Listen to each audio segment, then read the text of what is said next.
Okay, I'm Paul MacDougal, and I'm going to be talking tonight about programming ATTinys.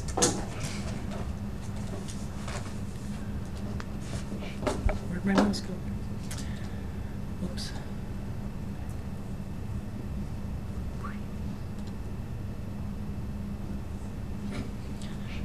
So there are a number of different ATTinys. The one that I'm going to focus mostly on tonight is the ATTiny 85.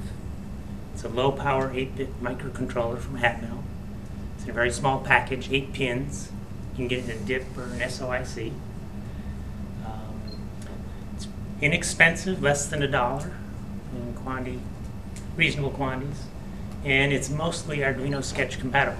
So if you want to run Blink on it, which we will do tonight, it works just fine. Here's a simplified pinout of the ATTiny 85, and one of the first things you'll notice is that pin 1 is on pin 6, right? So there's a terminology confusion right off the bat.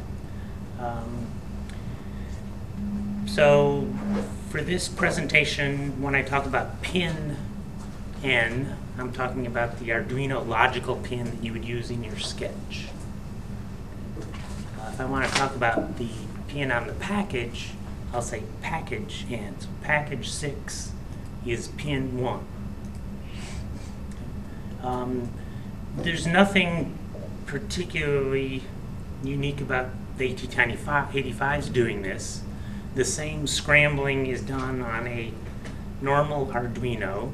It's just that they've already done that and they've hooked them up and they've labeled them 0 through 13 on your Arduino board, and you don't know that those don't go to pins 0 through 13 on the package. Okay. So pin is the logical pin in Arduino, and package is the physical pin on the package. And package always refers, in this case, to the chip. To the chip. And that's my convention. You're not going to see that elsewhere. Okay. Most people will call it pin N when they're talking about the package pin. But I wanted to differentiate those because we're going to be hooking up to the physical package when we want to program it, right? And so we don't want to confuse people about whether it's pins or packages. Is there a historical precedent for a particular numbering scheme that they use on that? So the 85 is more permuted than some of the others. Generally, you'll find 0, 1, 2, 3, 4 are on sequentially numbered package pins. Here, we've got 8 pins. You got to get power and ground, so that leaves you with 6 left. And there's a reset pin, which can be used as pin 5 if you're crafty about doing it. But in general, you've got these 8 pins, and only 5 of them are available for your use in sketches. The 84 is a little bit more conceptually straightforward in how it's numbered, but they still have to make space for power and ground and reset.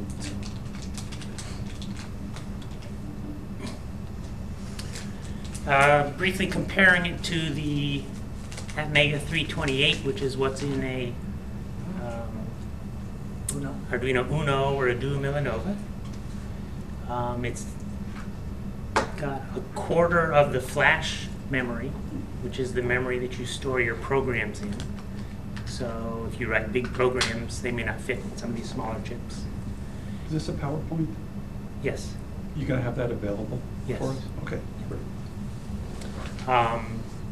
So a quarter of the flash, quarter of the SRAM, that is where your stack and your heap, as you're running your program, as variables get created, those get put onto the stack and the heap. And if you run out of that, strange things happen. You don't really know that you've done it, but your program doesn't work because like the stack and the heap start at opposite ends of the memory and they grow toward each other, and once they overlap, really weird things start happening.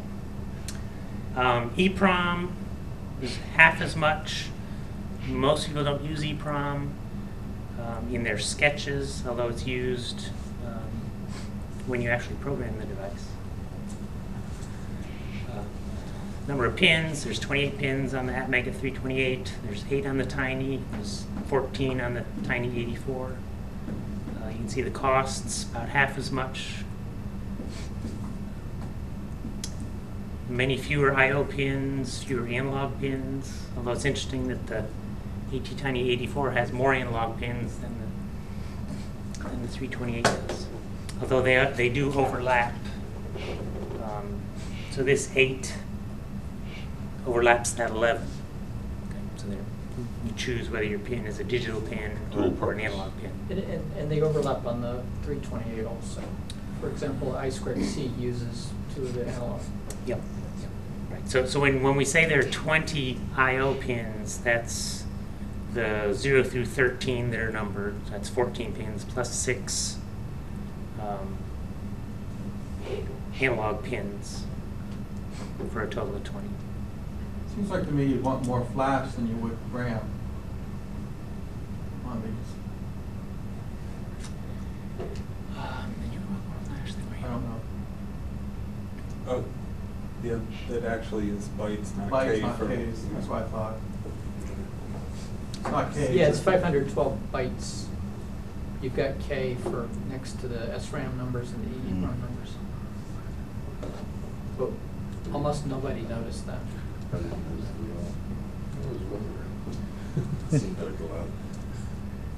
Bytes. Let me fix that while it's in my mind. It is indeed bytes. I recently read a paper about Tiny OS, which is a system that was designed for sensor systems. And over many years, lots and lots of cases, they seem to find the need for about a 10-to-1 ratio between flash and RAM. Program store and Yeah, program storage versus read-write memory, Yep. or easy, fast RAM. Okay. read-write memory. Okay, does that look better? Sorry about that. Next. I prefer the other numbers personally. Okay.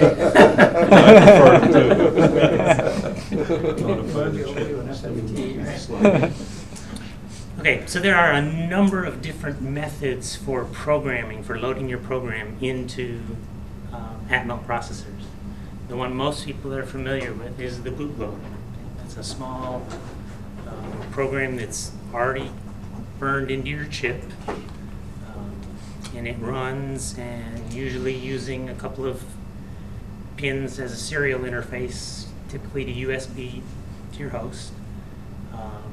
Communicates with the Arduino IDE and downloads the program, and then the bootloader is responsible for loading the remainder of the flash memory with your program.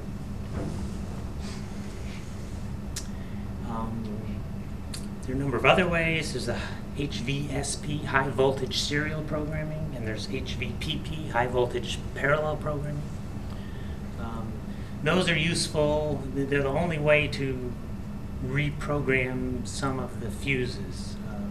I mentioned being able to change the reset fuse from its reset functionality to pin 5. If you do that, you'll find that you can no longer program it using many of the techniques, because most of the techniques start by resetting the pin, resetting the chip. I brought in an AVR Dragon that can do that if anyone wants to take a look at it afterwards. Okay. I should have brought the one I bricked that I think has some wrong fuses or something. So if you need to reset your fuses because you've done something you shouldn't have, you can do a Google search on HVSP and find somebody that's built a little prototype board that'll do that. And at the end of this presentation, I have a number of links available, and one of them is to the HVSP prototype. So there's also JTAG and PDI and other unusual ways of programming things. But the one we're going to talk about tonight is ISP, in-system programming. And it uses 3 of the pins on the chip called the SPI pins. SPI stands for Serial Peripheral Interface. And the 3 pins are labeled S-clock or clock, MISO, and MOSI.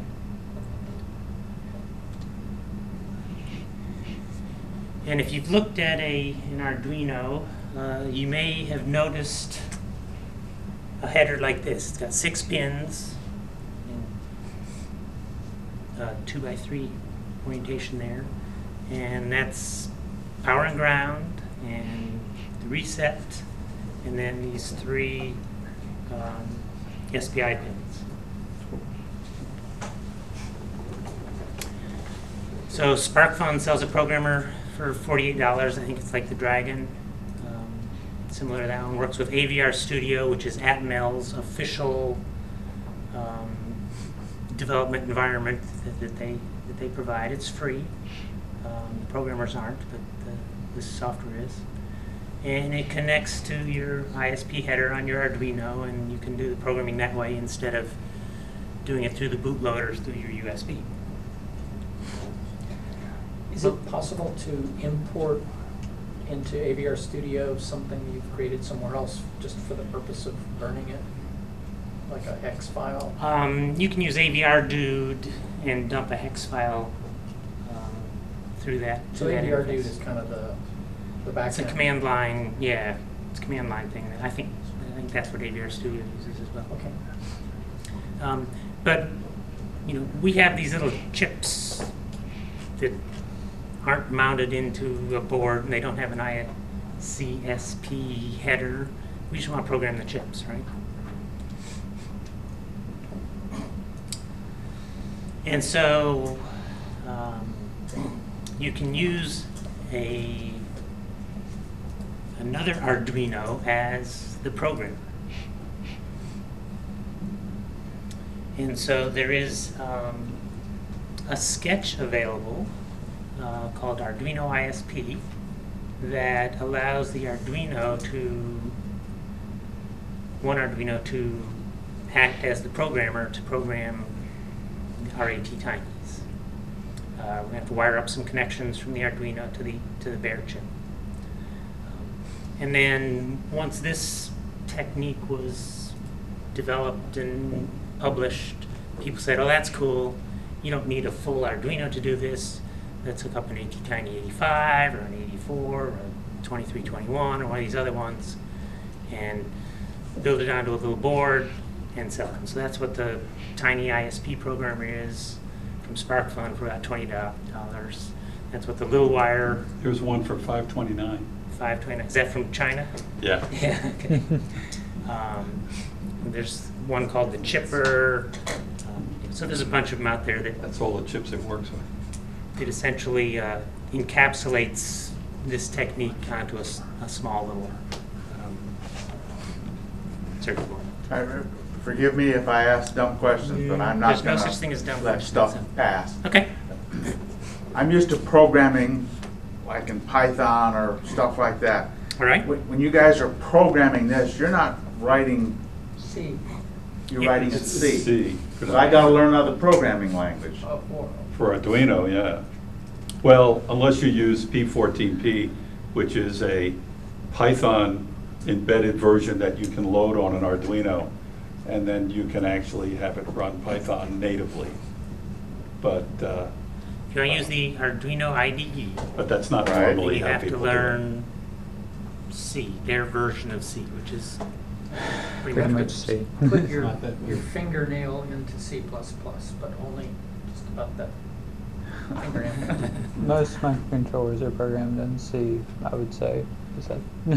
Yeah, it's because you have to go down to assembly language anyway. That's what you're putting on the chip. Okay? Or ones and zeros is what you're putting on it.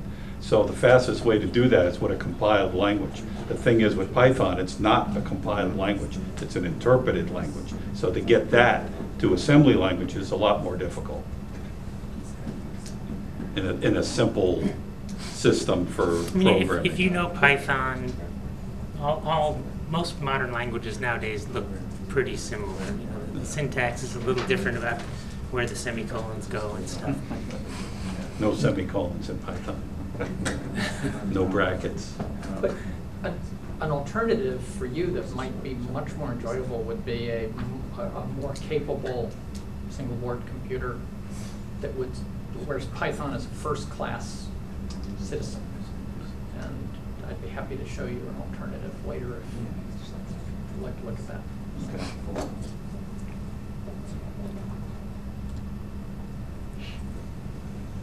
Okay, so we talked about hooking up some connections between an Arduino and the ATTiny. So here's a schematic of a breadboard with an ATTiny 85, 8 pins, right? And there's 6 connections, just like the ICSP header. The red and the black are power and ground. The 3 green ones are the SPI connections. The yellow one is reset.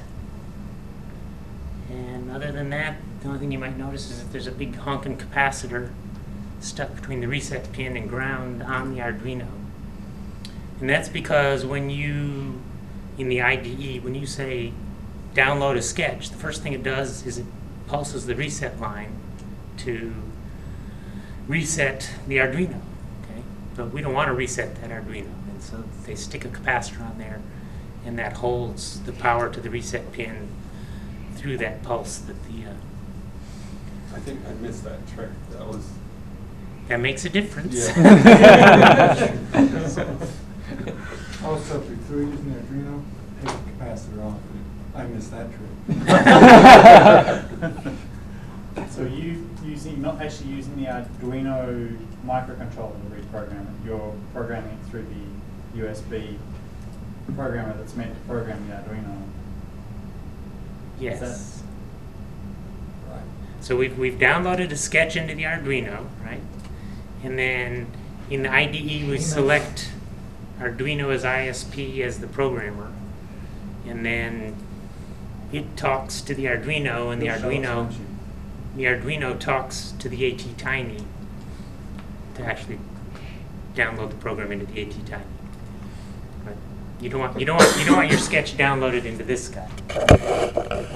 We're trying to bypass him, use him as the programmer.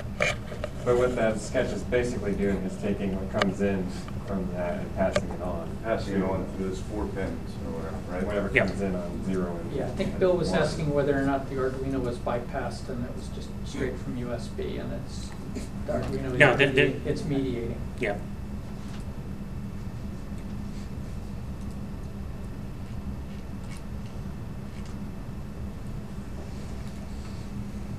Okay, so those 6 connections, power and ground, pins 13, 12, 11, and 10. Now those are pins from your Arduino. Right? Connect to the ATTiny 85 package 8, 4, 7, 6, 5, and 1. At the end of the presentation, I've got a very similar slide for an ATTiny 84. Because the pins, the package,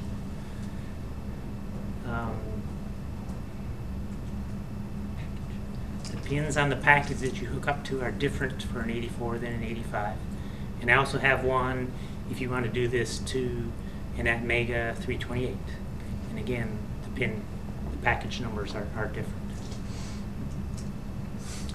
The Arduino ISP sketch that you download also uses 3 more pins as output pins and expects LEDs to be hooked up to those.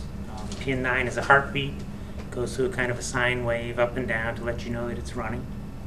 Pin 8 is a error LED that illuminates if it encounters an error. I've never seen that come on except for as it boots. It goes through and makes sure they work. LED on pin 7 turns on when the program, the sketch is actually doing the programming.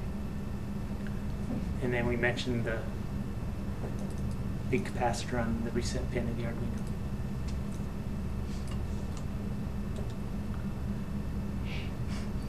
And so I went ahead and took a Arduino Shield board, and I bought a ZIF socket from SparkFun.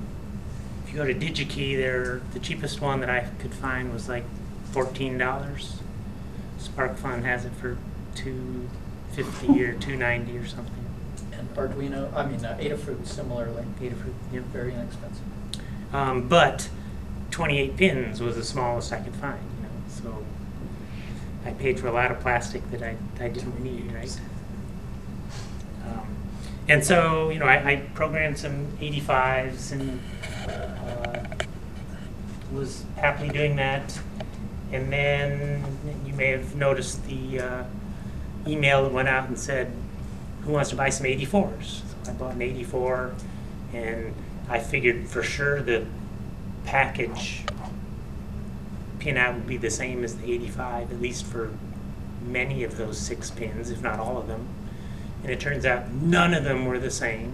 Power was in a different place on the chip, and reset was in a different place. And so I ended up, I've got 6 jumpers that I can toggle back and forth to rearrange my 6 wires so that they go to the proper package pins for an 84 if they're at the top, and 85 if they're at the bottom.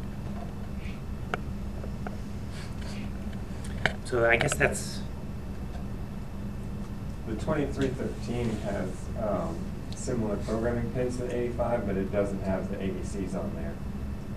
So if you want the analog to digital converters, the 84 will get you more pins than the 85, but you do have to mess with a different programmer. Okay. So I was trying to use 85s and 2313s, but the 2313s don't have the analog. 2313 has 0 analog pins, you're saying? Correct. Okay. Could you have used the other side of the ZIF, maybe in reverse, for the other configuration? I certainly could have. There are definitely enough pins there. You'd have to remember to do 84s that way and 85s that way. I have seen programmer boards like these Tinys and things that have 3 sockets. Okay? They have a 8-pin socket for 85s, a 14-pin socket for... This is an accessory for the Dragon that has different slots on it. Okay, and a 28-pin for that may 328s. So it all depends on what you want to do and how much you want to spend. All right, software. Okay, so you need a relatively recent version of the IDE. I'm using 1.05. Most of the previous ones in the 1.x work, although I think it's 1.02 that doesn't for some reason. I don't quite know why. And then you need some files which tell the IDE about the ATTiny 85 with the 84. And so there's a boards.txt file and a pins arduino.h for each type of chip.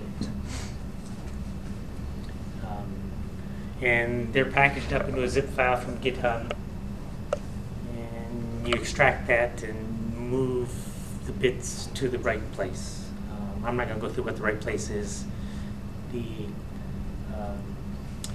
If you do a Google search for Arduino ATTiny program, the first hit will be high, low tech, which is an MIT group that worked on getting this, and that's where a lot of the materials that I presented tonight come from. So high, low tech from MIT, and they'll tell you what the right place is. So there's an ATTiny 85. The 8 tells you that there's 8K of flash memory. There's a 45, which has 4K, and there's a 25, which has 2K. Okay.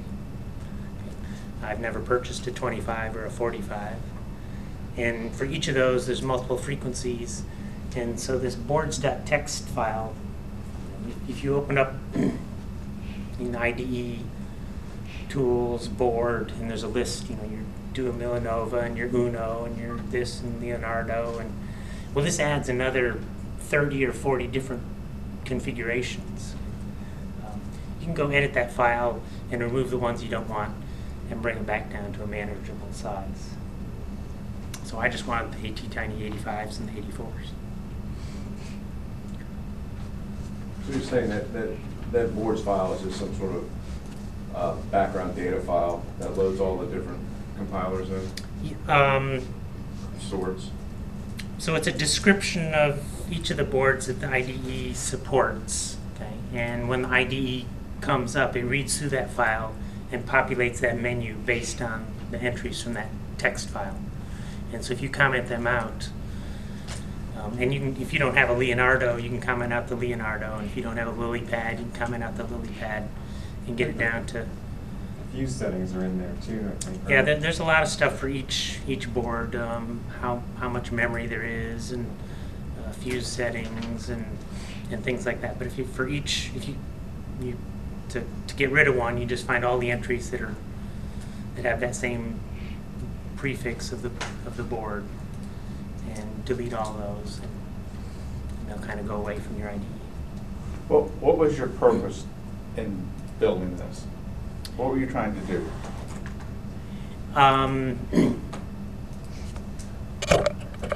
My first, this is what I was trying to do. Okay. Okay. So this has an ATTiny 85 as its processor. And so I wanted something small and cheap that would fit into a relatively small space. And so that's where I started. So once again, I remember you showing that last time. Mm-hmm. This was just a for fun thing. Yeah. So this was my previous project. The current project I'm working on is a rain gauge. And I started using an ATTiny 85. And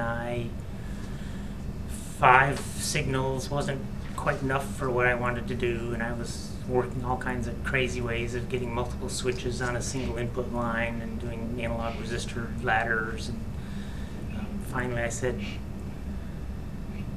for 2 or 3 cents more, I can buy an ATTiny 84, okay, and get 6 more I/O pins. And so that's cool. Now I can put on a real-time clock, and I can put on a little buzzer. And so that's what I'm using the 84 for. So your project grows to the capacity of the microcontroller.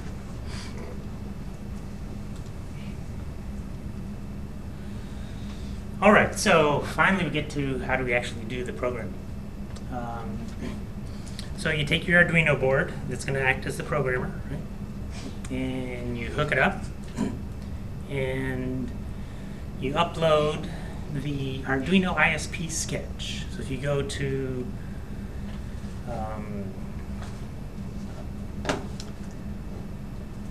let's see if I can get my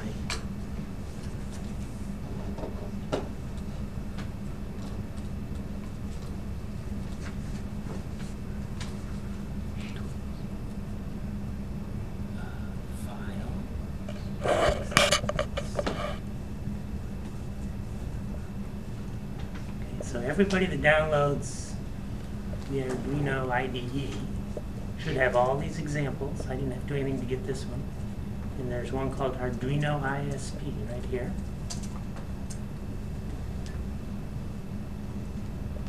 And of course it opened another window back on my other monitor.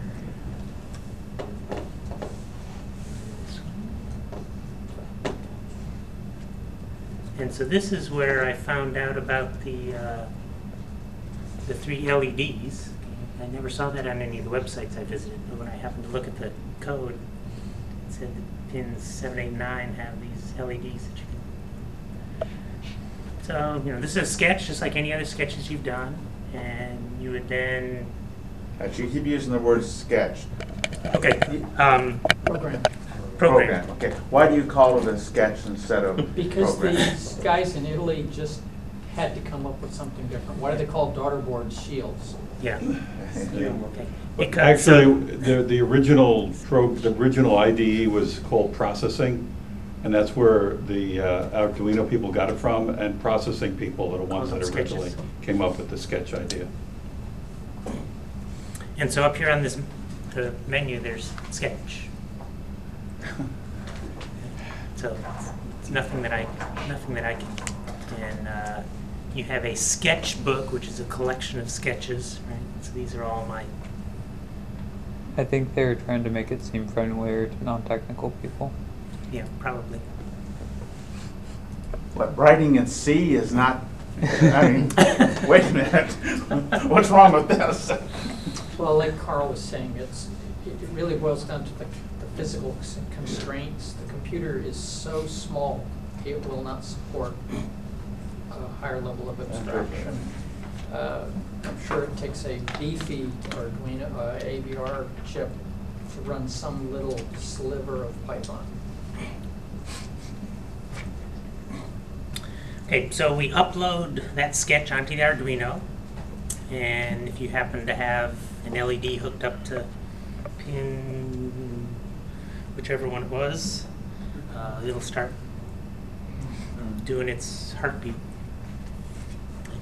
Then you power it down, you hook up your shield or your breadboard, however you want to connect up the connections to the ATTiny.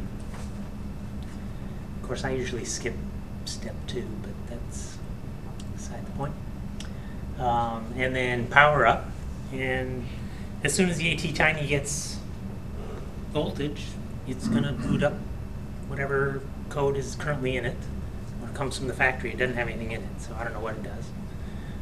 But if you've programmed it before with a sketch, it's going to start running.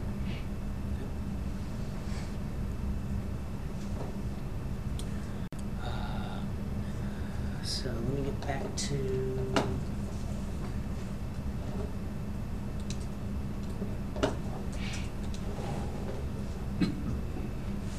so this is the blink sketch.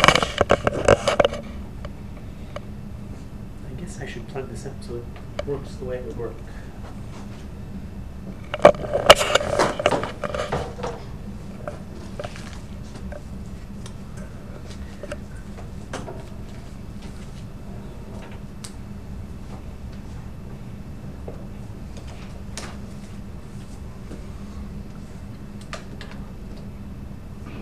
I've already downloaded the sketch, uploaded the sketch. And I'm looking at C code, right? Mm-hmm. Yes, you are.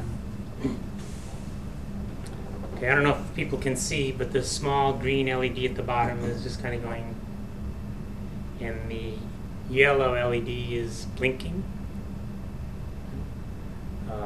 That yellow LED happens to be the blink sketch, which I've previously uploaded into this chip. Okay, so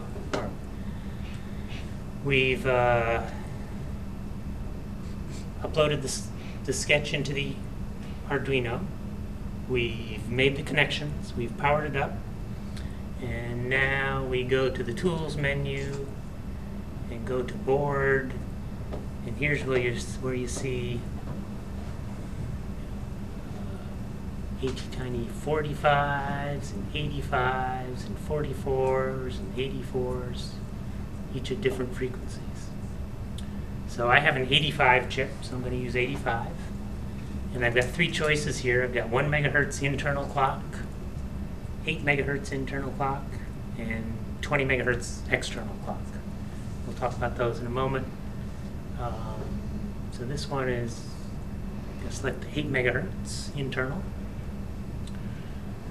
And then it says, okay, select Tools, Programmer. And so here are a collection of different programmers that you might have hooked up to your computer. Arduino as ISP is the one that we want to select, but you might see some of these others, if you're using the AVR Dragon programmer, you would choose one of these others. So we select Arduino as ISP as the programmer. Let's put that.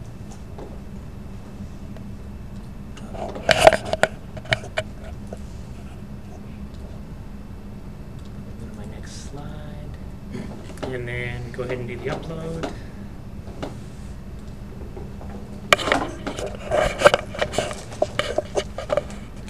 Find my cursor.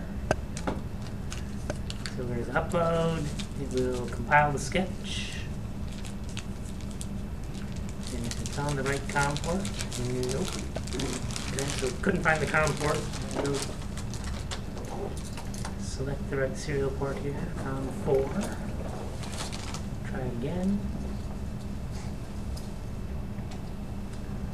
And if you watch the big green LED at the top, it should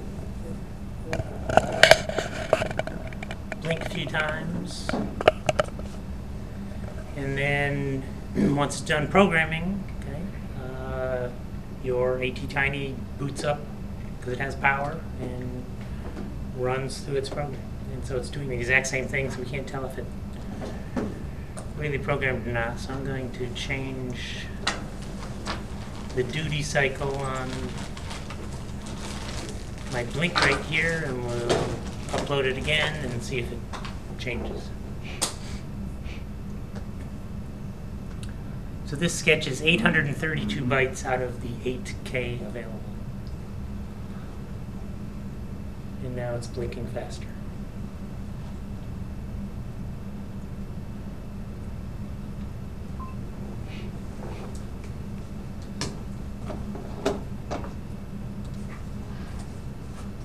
I'm just wondering, how does it know you want to program it?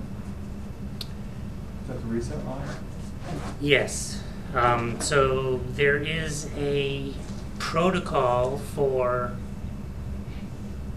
programming the chip through the external to the SPI interface, and it starts with some reset stuff. And I don't know all the details, but if you look in the sketch, you could probably figure out what, or in the data sheet, exactly what the protocol is for. I think it just listens for programming after a reset is hit, so for some period after reset. And that's done in hardware, not in software like in a bootloader. A lot of times if you have an Arduino board that doesn't really have a USB chip on it, they will emulate the USB in software in the bootloader. Okay? And so it will, as it boots up, it'll listen to see if anybody's trying to talk to it before it gets around to running your sketch. And sometimes that can be an issue. So I've made this comment that your program starts running as soon as the programming is finished a couple of times. One thing that I did that kind of confused me when I first started doing this is that in my setup routine, for example, say your sketch, what you're trying to build has a real-time clock chip in it. Okay? And in your setup routine, you go read a magic byte out of EEPROM to see whether this is the first time that you're booting the sketch or whether it's a subsequent reboot. And if it's the first time, you go and you reprogram the real-time clock. And you write the magic signature into EEPROM, and then you don't have to worry about it on your next boot up. Well, that first boot up is going to happen while your chip is still in the programmer, and it's going to talk to some of these pins that are hooked up to the SPI interface as if it were your real-time clock chip, and it's going to think that it programmed it, maybe, and it's going to write the magic signature into EEPROM, and then you pull it out and stick it in your project and apply power, and your real-time clock chip isn't running, right? Because the setup to initialize that ran while it was on the programmer, not when it was on your machine. So don't write code like that. That's a bad idea. But live and learn. There's also sometimes I've used it in circuit programmer, and it doesn't like when certain loads are on those pins too. You might have to pull some components out before you can program it in circuit. Right, and that doesn't apply to the normal Arduino through the bootloader, because pins, well, it does. Pins 0 and 1, which are your serial communications across USB, if you stick components on those, that can cause you to not be able to communicate. If you put a resistor and an LED on those, that can drag those pins down and you can no longer communicate to your Arduino.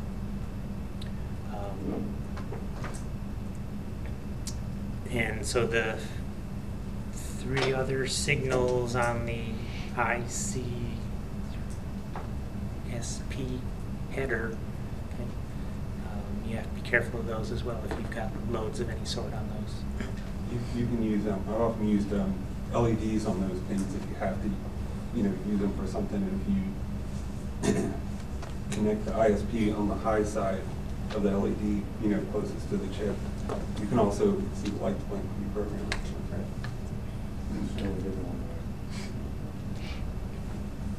Can the ATTiny 84 or 85 talk to I2C and or SPI?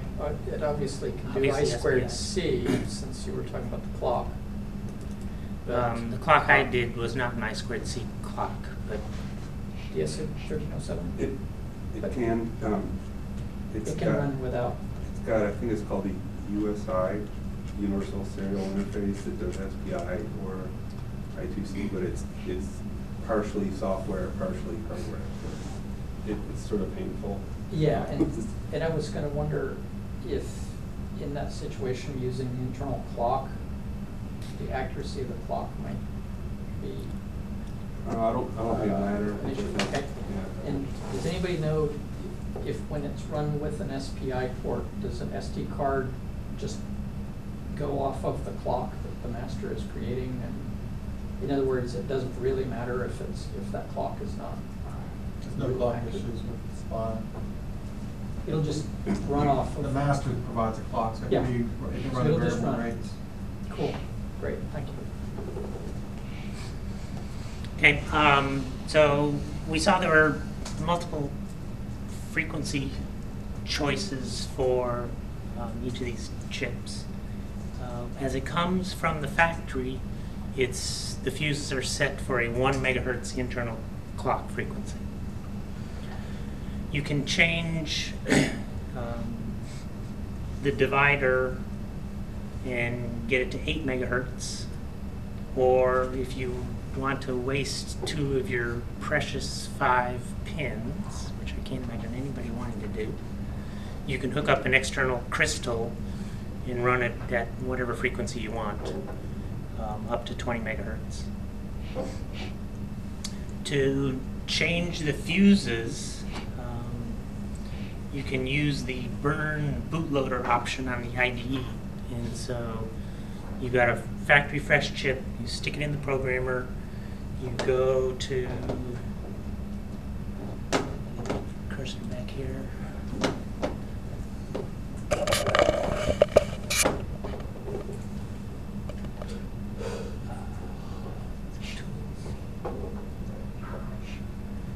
You go to burn bootloader, and in this case, instead of burning a bootloader, it just burns the fuses associated with that chip. And so if you have selected the 8 megahertz internal clock version, it'll set the fuses to 8 megahertz. If you select the 1 megahertz, it'll burn the fuses to 1 megahertz, and if you select the 20 megahertz, it'll burn the fuses to 20 megahertz.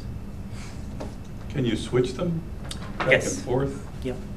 So that it's not a permanent It's thing? not that you- It's not a permanent thing. Now, if you set it to 20 megahertz, the chip is going to expect to be clocked on package 2 and 3 for an ATTiny.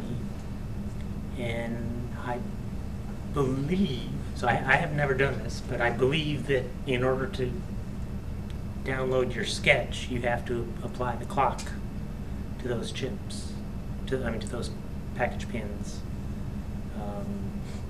to burn, to download your. Isn't the crystal coupled through capacitors, so it's may not interfere if it's connected? Well, the issue is that if you don't have set the internal clock to start going. If you have an external clock that has a chip in it, do it. But if you've got it in a ZIF, I think is Paul's point, if you've got it in a ZIF socket, you might not be able to put the crystal on there at that time.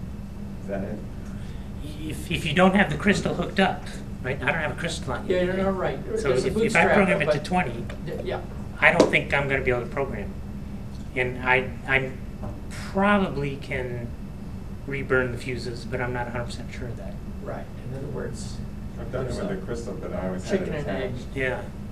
So you might, once you set that to 20 megahertz, you might have to provide some kind of a clock on those two pins in order to. You don't even have the pins, do you, on the 85? You do. Pins 2 and 3 are the crystal. And those are, So there's three SPI pins, and you have two more? yeah, that's your That's 5.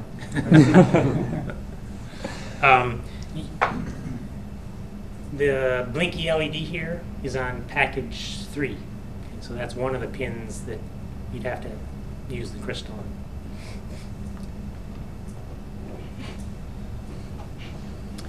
And as I say, I can't imagine anybody wasting 2 pins to run this little thing I at 20 tried it to megahertz get- instead I tried of it to 8 get better megahertz. IR decoding, but it didn't actually work for that, so. Okay. I mean, it I seems ended up like- not using it. Seems like with a crystal, there would be a definite chicken and egg thing where your target circuit, I mean, you would need to be able to program it in place, because otherwise the connection to the crystal, I mean, you would probably violate all of the rules for the capacitance and everything to do with that crystal, right? In other words, I don't think you have to. I don't know how accurate the clock has to be. It definitely doesn't have to be 20 megahertz.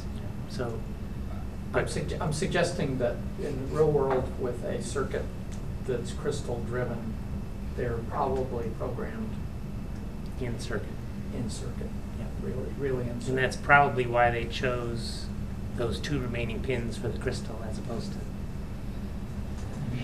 laying them on top of any of the SPI pins.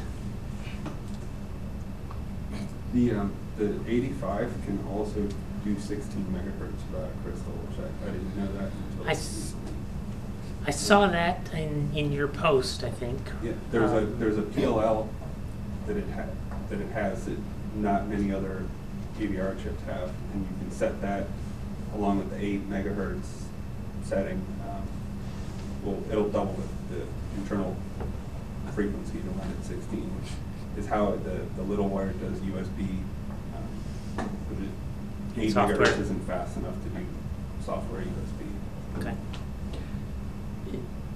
Quick question, is 1 megahertz the same amount of work across all the AVR chips?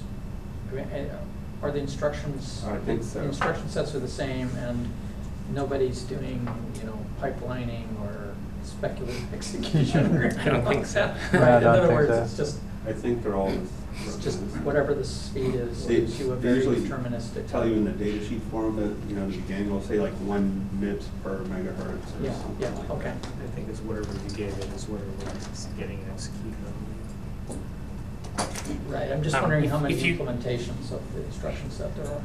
If you mix up your fuses in your programming, there are some internal constants that the IDE uses to know how long a millisecond takes or a microsecond takes. And so if you notice things, it's running 8 times slower than you expected, or 8 times faster than you expected, it may be because you've mixed up you haven't burned your fuses properly. When you, the programmers that you have to put on the initial Arduino, are they just like sketches, or, I mean, do you have to reburn, if you want to use an Arduino for regular Arduino again, do you need to put something else back on it again? Or? It's just a sketch. So you It's just a download- sketch. Yeah. So you're just gonna, you have to you're not pull- changing any low-level. You have to pull out the capacitor, right? And then you have switches from the ISP, don't you, back to the parallel programmer? I keep mine always as Arduino ISP. Oh, really? Oh. Doesn't care.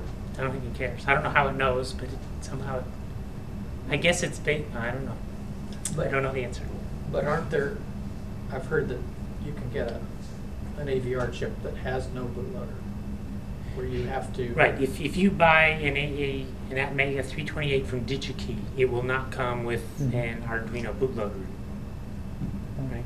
And so you could use this. You would need this process in technique. order to get that chip to the point where it would start And working you could with hook the up IDE. the things the right way, and I am guessing that when you do burn bootloader, you would actually burn the bootloader.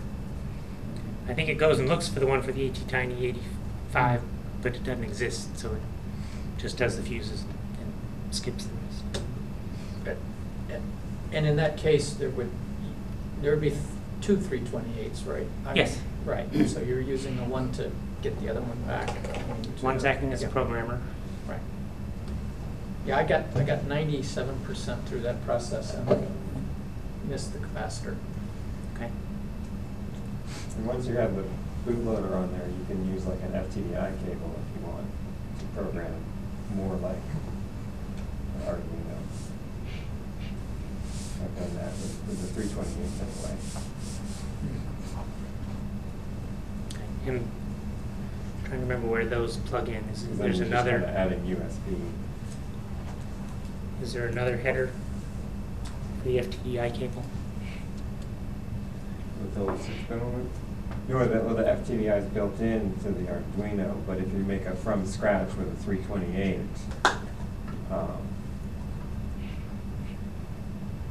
And I've seen the FTDI cables, right? You make your own Arduino board. Right. Compatible board with the 328, and you put down an FDDI chip. yeah, you would first program the bootloader with the ISCP, and then after you did that, then you could add in the FTDI to make it act more normal. You can even find the generic USB serial like on eBay for less. FTDIs tend to be a little more pricey, so the cheap. You can find it for like $2 on the generic ones. What's this other block of 6 pins, by the way? Here's the ICSP, but anybody know what these? I think that's for the Is it chip labeled? that does the USB to serial conversion. Okay, so that's related to, oh, so these 6 pins somehow tie in. For programming that chip. Maybe they're the ICSP pins for programming The that guy. ICSP 'Cause for that the is USB interface chip, which is yet another. that's an AVR. Uno, right? Yeah, Okay, this so that's is an Uno, another. and that has. So that's another Atmel processor. That's another AVR, yeah. My Duo Millanova uses a USB chip. It's not programmable like yours is. Okay, so well, that's. I'm guessing that that's what that is. That's amazing, yeah. Okay, so we mentioned that it's mostly Arduino IDE compatible. Here's a list of API calls that are supported. The serial library that you would use on a normal Arduino is not supported because there is no USB interface chip there and it's not in the bootloader. But you can use software serial, which uses 2 of the pins, 2 of your 5 pins. You can talk serial out those. I've used a number of libraries, like for the LED controllers and the real-time clock, and they just worked. So generally, I've had pretty good compatibility.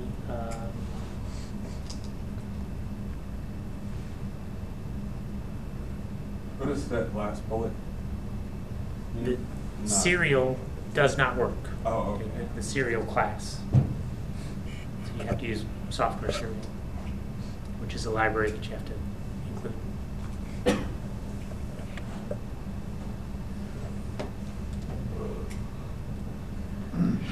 Okay, some of the links, high-low tech, which is where I got most of the contents for the presentation. If you need to do a high voltage serial programming to reburn some fuses, there's somebody that built one there. A pretty thorough list of the various programming techniques if you want to do JTAG and stuff like that. With this location. And then I'll quickly go through my backup slides. So there's a DigiSpark, which is an Arduino compatible, using ATTiny 85. I have one if people want to look at it. It has a bootloader. It takes up 2K of your 8K, and it sits around pretending to be USB for up to 5 seconds. And so if you have, that's where I originally was going to use this in this was the DigiSpark.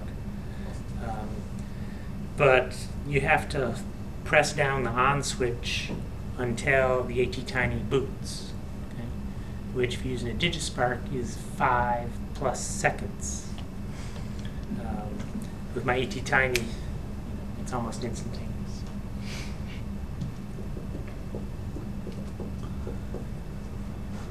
It's a schematic for that. I mentioned that I had some more slides with connections for the different chips. So there was the 84, and there's the 328.